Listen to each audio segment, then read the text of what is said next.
देख रहे हैं औरंगाबाद अपडेट और मैं हूं आपके साथ नेहा खान।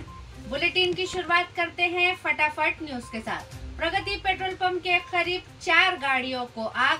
पदमपुरा यहाँ की ये घटना है। दमकल विभाग की एंट्री। चौका से लाड़सावंगी रोड यहाँ पर एक एक्सीडेंट हुआ है।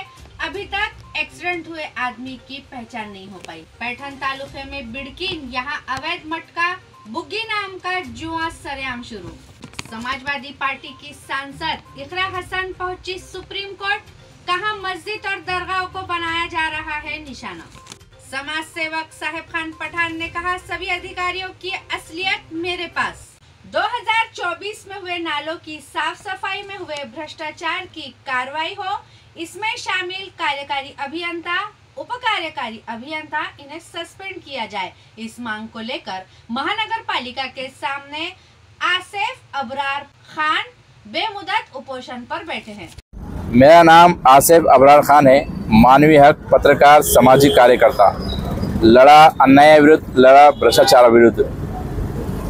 लोग होठों पे सजाए फिरते हैं मुझे, मेरी शख्सियत किसी अखबार की मोहताज नहीं। औरंगाबाद में 2024 में नाले साफ सफाई में जो हुआ भ्रष्टाचार के खिलाफ मैं आज 17/2/2025 महानगर पालिका के मुख्य द्वार के सामने आज से बेमुदत अमरपाली में बैठा हूँ।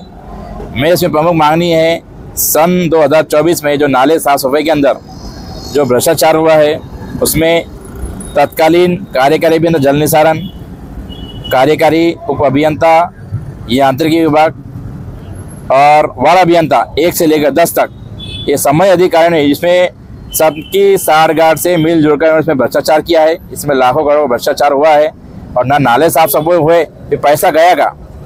इसके अंदर मैंने पूरे पुराने अतिरिक्त आयुक्त वन रंजीत पाटिल साहब को देने के बाद में भी अब तक उस पर कोई कार्रवाई नहीं हुई और अब तक उस पर कोई इंक्वायरी नहीं हुई। तो जब तक इसमें प्रमुख मांगनी में ये जब सब जितने भी संबंधित अधिकारी है इनके ऊपर कार्रवाई होना चाहिए, इनको शासन से बर्ताव करना चाहिए और इन पर कड़क शासन होना चाहिए। और जो आज जो औरंगाबाद की जो स्थिति है, जो नालों की जो आप देख सकते हैं कितने खान अभी नालों के अंदर है, फिर पैसा गयागा। इसी को वही मुद्दे को लेकर मैं आज जो तो महानगर पालिका के सामने बेमुदत अमरपाली में बैठा हूँ। बेमुदत है, जब तक मेरी मांग नहीं पूरी नहीं होती जब तक मैं उपोषण बैठूंगा। आज का पहला दिन है। लोक स्वराज आंदोलन महाराष्ट्र अनुसूचित जाति अपने मांगों को लेकर जिला अधिकारी कार्यालय के सामने बेमुदत सत्याग्रह के लिए बैठी है। आज क्रांतिगुरु लवजी वस्ताद साळवे यांच्या स्मृती दिनापासून लोक स्वराज्य आंदोलनाचे संस्थापक अध्यक्ष प्राध्यापक रामचंद्रजी भरांडे यांच्या नेतृत्वाखाली लोक स्वराज्य आंदोलनाच्या वतीने अनुसूचित जाती आरक्षणाचं अबगड झालं पाहिजे। त्याचबरोबर रांजणगाव शेनपुंजी येथील मातंग समाजाचा तरुण उद्योजक कपिल पिंगळे यांच्या कुटुंबाचं पुनर्वसन झालं पाहिजे। मातंग समाजावर संपूर्ण महाराष्ट्रात होणारे अन्याय अत्याचार थांबले पाहिजे अशा अनेक मागण्या घेऊन आज क्रांतिगुरु लवजी वस्ताद साळवे यांच्या स्मृती दिनापासून या महायुती सरकारला ठणकावून सांगण्यासाठी लोक स्वराज्य आंदोलनाच्या वतीने बेमुदत धरणे आंदोलनाचा हत्यार या ठिकाणी आम्ही उपसलेला आहे। उपोषण सुटल्यानंतर आज पुन्हा छत्रपती संभाजीनगरला धरणे आंदोलन करावं लागतंय, काय सांगाल? लोकस्वराज्य आंदोलनाच्या वतीने आज लहुजी साळवे यांच्या स्मृती दिनाच्या निमित्तानं हा सत्याग्रह आम्ही आयोजित केलेला आहे। अर्थात हे सामाजिक न्यायाचा आग्रह अंमलात आहे आणि अशा प्रकारची भूमिका घेऊन आम्ही या ठिकाणी सत्याग्रहाचं आयोजन केलेलं आहे। महाराष्ट्राचे तत्कालीन मुख्यमंत्री माननीय एकनाथ भाई शिंदे यांनी मी 1 जुलै ते 12 जुलै या दरम्यान आमरण उपोषण केल्यानंतर नांदेडला 12 जुलैला मला प्रत्यक्ष फोनद्वारे आपल्या मागण्या आम्ही मार्गी लावू, तुम्ही तातडीने उपोषण मागे घ्या अशा प्रकारची विनंती केल्याच्या नंतर मुख्यमंत्र्याच्या विनंतीला मान देऊन मी उपोषण स्थगित केलेलं होतं। परंतु जो काही कालावधी मध्ये गेला, नवीन सरकार आलं, देवेंद्र फडणवीस मुख्यमंत्री म्हणून कार्यरत आहेत, त्यांनी आनंद बदर समितीची स्थापना देखील केलेली आहे। या दरम्यान सरकारचं कामकाज, आनंद बदर समितीचं कामकाज या वंचित समूहाला किंवा आरक्षण वर्गीकरणाची अंमलबजावणी करण्याच्या अनुषंगाने काय पावलं टाकतं याचा जर विचार केला तर ही परिस्थिती निराशाजनक आहे असा आमचा स्पष्ट आरोप आहे।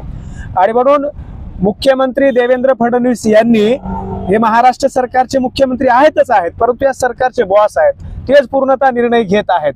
आणि आम्ही अशी मागणी करत आहोत की माननीय देवेंद्रजी फडणवीस, तुम्ही सत्तेवर जे आलेला आहात ना, तर या अनुसूचित जातीच्या वर्गीकरणाचा विषय तुम्हाला सत्तेमध्ये येण्यासाठी एक मैलाचा दगड ठरलेला आहे नव्हे. हा संपूर्ण समाज तुमच्या आश्वासनाला आणि तुम्ही घेतलेल्या बदर समितीच्या निर्णयाला डोळ्यासमोर ठेवून तुम्हाला मतपेटीच्या माध्यमातून सत्तेवर बसवलेला आहे. तुम्ही या समाजाकडे दुर्लक्ष करण्याचं काम करू नका. आमचा आजपर्यंत असा अनुभव आहे, दुबळा जो समूह आहे त्या दुबळ्या समूहाला आश्वासन दिली जातात आणि सत्तेत आल्याच्या नंतर त्या आश्वासनाची पूर्तता केली जात नाही, टोलवाटोली केली जाते, टालमटोलपणा केला जातो. अशा प्रकारचं चित्र राहिलेलं आहे. जर अशा प्रकारची परिस्थिती येणाऱ्या काळामध्ये राहणार असेल तर मार्च मध्ये अर्थसंकल्पीय अधिवेशन सुरू होते राज्य सरकारचं, आणि या अर्थसंकल्पीय अधिवेशनाला डोळ्यासमोर ठेवून महाराष्ट्रातला समाज निश्चितपणाने येणाऱ्या काळामध्ये शांतता समिति की बैठक के लिए आए पत्रकार को मटका किंग राम लांडे, इन्होंने गाली गलौज कर इनका अपमान किया है. इसके बारे में एक प्रेस कॉन्फ्रेंस ली गई है, चलिए देखते हैं. काल दिनांक 14/2/2025 रोजी अंबड पोलीस स्टेशन येथे शांतता कमिटी बैठकीचे आयोजन करण्यात आले होते व त्या शांतता कमिटी बैठक निमित्त मी तेथे गेलो होतो. शांतता कमिटी बैठक चालू होण्यासाठी 10 मिनिटं बाकी होते.